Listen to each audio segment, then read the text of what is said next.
I'm now speaking with Chris Moore. Chris, I spoke with, is it Phyllis, a Phyllis. moment ago, Yes, and the she's talking president. about folic acid or the lack of folic acid. What does it have to do with the mortality rate of women? How does that work?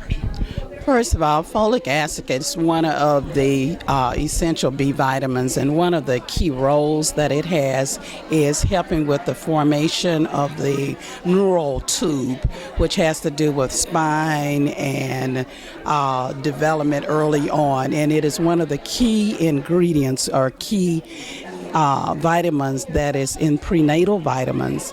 So women in their very, very early stages of pregnancy should be on a prenatal vitamin. And the significance and what's even more critical is that they do it early, because the development of this tube happens very early in the fetal development of the fetus.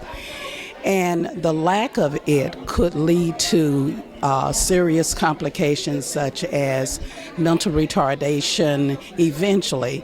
But the biggest things, you think about diseases such as spinal bifida, some brain underdevelopment, and it has to be in the early stages of the pregnancy and the lack thereof.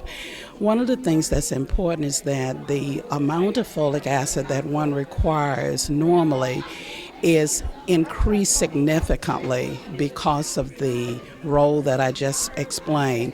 And the amount that we would normally get in just dietary sources is not always sufficient and not enough, which puts even more of a importance on the need for those prenatal vitamins. So young women or that... Sorry. I'm just walking and not paying any attention. Excuse me. Okay.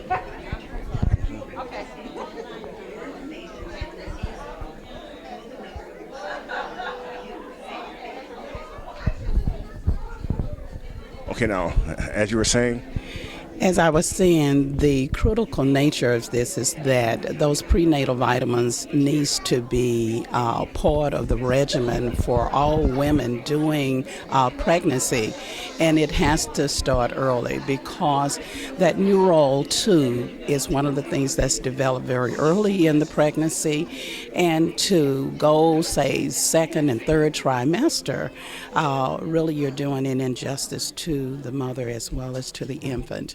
And as I mentioned before, the amount of folic acid that the body requires is heightened and actually almost quadruples. And there's not a sufficient amount, always not a sufficient supplication or adequate amount found in just food sources. Even though food sources, you think about things such as lentils and beans, avocados, citrus such as oranges and OJ, even certain fruits and vegetables is very important. But we don't get as much as we need during pregnancy, which puts even more of a critical need on prenatal vitamins. okay, now is this a new awareness? Because what happened in the past where before we knew that this was a problem? It's not so much a new awareness. One of the things that has helped, if you go back to late 60s, I believe early 70s, many foods are now fortified with folic acid. So that's what has helped significantly in getting folic acid in the diet. And foods, critical foods such as cereals and bread products, they actually have it added to them. The point being here is that it's not that we haven't necessarily had a resource to obtain folic acid during pregnancy, particularly for women who often don't seek medical care or access to medical care. They often are the individuals who are missing out on getting the prenatal supplementation, and that's where you get the additional amount that's needed specifically during pregnancy. But how did things just go so crazy to the point to where Fort Wayne blacks are leading the way in deaths in this category? You know what, Eric? I don't know that I have an answer for that. It actually was rather startling to me to see such numbers in this particular area, the '06 zip code areas. I don't know if there is an underserved population that we are having an influx that may not have been there representing those total numbers in the past, and now there's an increased numbers. So I don't know that I have a complete answer on why that's there. One of the things I do know in talking with individuals such as the director of who's in charge of medical care, who's on the governor's task force, and I'm losing track of the name right now. Things such as crib death, inadequate positioning of the baby,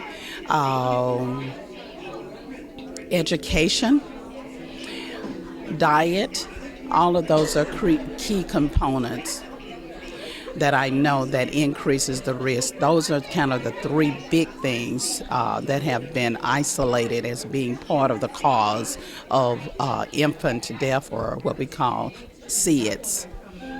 So you anticipate that working with the churches is a major solution to this problem? I think churches, but you also have to go where the individuals are. Sometimes maybe apartment complexes, agencies such as the WIC program, where they actually do seek out other type of assistance, such as vouchers for food. Those can be some avenues as well. But it's definitely, I think, you have to look in multiple places. Are you optimistic that you can get it, that you can grab this thing and turn it around before the death rates get worse? I'm always optimistic from this standpoint, because my feeling is that even if you help one, that's progress. Now, to resolve it and eradicate it completely, potentially that is something that will take longer. But even if you can reduce one individual, and making sure that we really have honed in on what the true problem is definitely one of the things we need to focus on first. Thank you very much. You're very welcome.